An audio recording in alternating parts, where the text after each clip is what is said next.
Hello guys, welcome to my new blog. आप लोग सब लोग तो अच्छे होंगे, स्वस्थ होंगे, मस्त होंगे। तो जो भी भाई मेरे चैनल पर देख रहे हैं वीडियो, वो मेरे चैनल को सब्सक्राइब कर ले, लाइक कर दे, ताकि मैं बहुत दिनों से मेहनत कर रहा हूँ यूट्यूब पे। मेरा सब्सक्राइबर बहुत कम है, तो आप लोगों का सपोर्ट है, आप लोग सपोर्ट करिए। और हम आप लोग को दिखाते हैं अबू धाबी में कितना धूप है। 46 डिग्री चल रहा है धूप अभी, कितना धूप है। ऐसे लोग यहाँ पे काम करते हैं, तो हम लोग आप लोग को हम दिखाते हैं बाहर के। देखिए कितना धूप है यहाँ पे।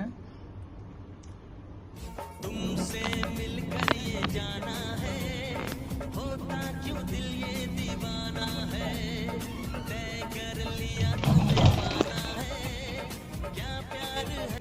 ये देखिएगा इस इतना जबरदस्त खूबसूरत नज़ारा, यस मॉल का नज़ारा। यस मॉल है ये, Abu Dhabi yes mall, Phulari world दिख रहा है।